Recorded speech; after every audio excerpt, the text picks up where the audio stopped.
Ndagusuje cyane ukomeje gukurikirana ibiganiro bya Peter Nzaba, Imana iguhe umugisha. Niba warakanze subscribe uri umuntu ukomeye cyane, niba kandi utarakanda subscribe ndagushishikariza gukanda subscribe kugira ngo tujye tubana mu biganiro byacu bigiye bitandukanye. Uyu munsi rero tugarutse kuvuga ku bantu bafite igice cy'ukwezi mu kiganza. Uyu munsi rero tugiye kuganira kuri topic ivuga ngo ese abantu bafite igice cy'ukwezi mu kiganza bagomba kwitwara gute ku isanzure? Twabonye uko isanzure ifata abantu bafite igice cy'ukwezi mu kiganza. Uyu munsi rero tugiye kureba uko bagomba kwitwara nabo ku isanzure. Abantu bafite igice cy'ukwezi mu kiganza bafite ubusabane budasanzwe n'isanzure, energy z'ikirere, cycles z'ukwezi n'umwuka w'isi n'ijuru. Kugira ngo ubuzima bwabo bugende neza, bagomba kwitwara mu buryo bwihariye bagendeye ku mihindagurikire y'ibihe n'amarangamutima y'umwuka. Dore uko bagomba kwitwara mu isanzure. Igihe cy'ukwezi gushya niyo muntu intangiriro. Kwambara imyenda yijimye, gutuza, gusenga no kwandika intego. Baryama kare, birinde urusaku n'ubusinzi. Niba ufite igice cy'ukwezi mu kiganza, ryama kare, irinde ahantu hari urusaku kandi wirinde kujya mu mayoga. Bashishikarizwa gusenga, kwiyiriza cyangwa kwandika ibyifuzo kugeraho mu kwezi gushya. Aha ngaha bashishikarizwa gusenga no kwandika ibyifuzo byawe. Iki ni cyo gihe cyo kubaza isanzure icyerekezo cyawe. Icyo wakora, kora meditation, ibitekerezo byimbitse no guceceka cyangwa gutuza. Icya kabiri, igihe cy'ukwezi kwiyongera, waxing, imbaraga zirazamuka. Kwitangira intego buhoro buhoro, kwirinda guhatiriza. Muri iki gihe cy'uku kwezi bita waxing, afite igice cy'ukwezi mu kiganza bagomba gukora ibintu bifite umutuzo batihutira umusaruro. Niba ari ikintu, niba ari business utangiye cyangwa ari nk'ikindi kintu runaka ugerageje gukora, irinde kugiforosa kugira ngo ubone za nyungu ushaka kubona mu gihe gitoya.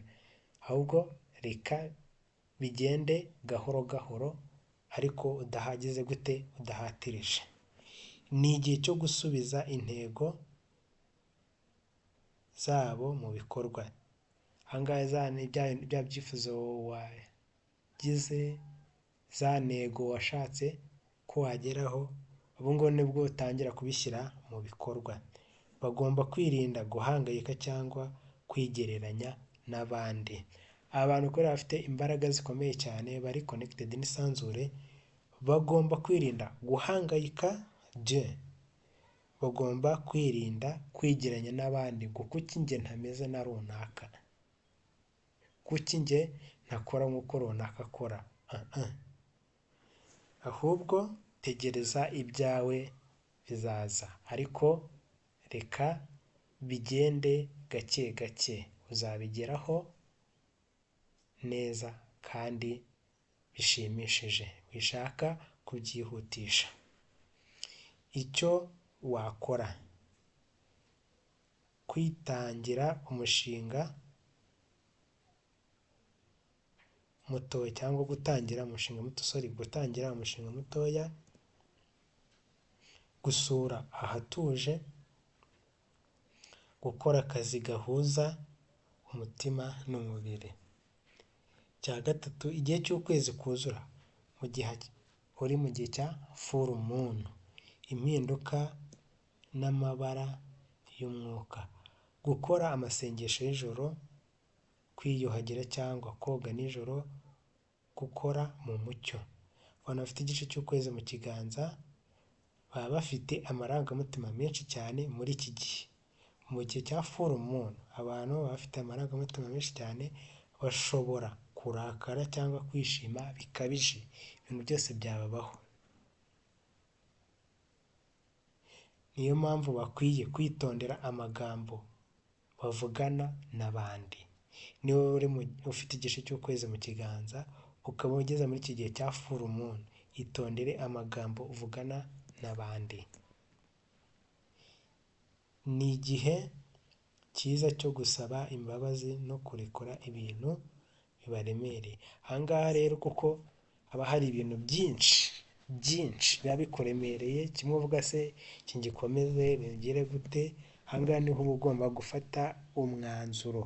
Niba ari n'imbabazi usaba ukazisaba kugira ngo bya bintu bikubangamiye bituma utabasha kugera ku ntego zawe ubashe kuba wabyiyaka, wabirekura. Icyo wakora, gukora cleansing, koza umutima, kwiyiriza, gusoma ibitabo by'umwuka. Icya kane, igihe cy'ukwezi kugabanuka, warning, gusohora, kurekura, kwitekerezaho, gusubiza ibibazo, kwiyambura bitagufitiye umumaro.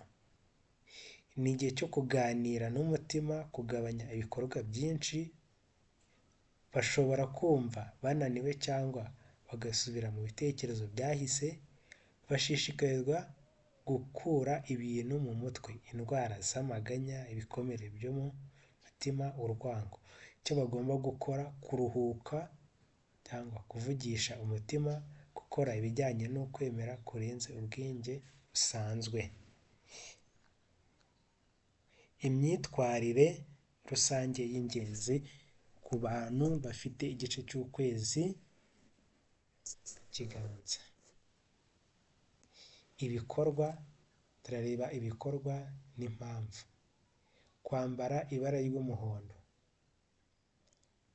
ubururu cyangwa icyatsi kibisi mu bihe bikomeye. Impamvu, bifasha guhuzwa n'imbaraga z'isanzure. Gukunda kwirirwa ahantu hatuje na nijoro. Impamvu, afite imbaraga zihuzwa n'ukwezi si iz'izuba. Abantu uzajya ubabona ku manywa kenshi ukunda kubabura, ariko nijoro nibwo bo babasha kugaragara kubera ko baba bafite abahuriye n'imbaraga z'ukwezi. Kwirinda amagambo akomeretsa n'inzangano. Impamvu, akomerwa n'amarangamutima kurusha abandi.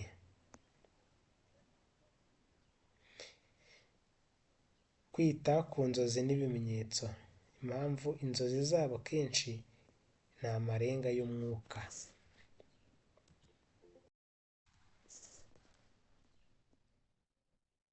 Kwirinda abantu bafite umwuka mubi cyangwa abakunda amagambo menshi.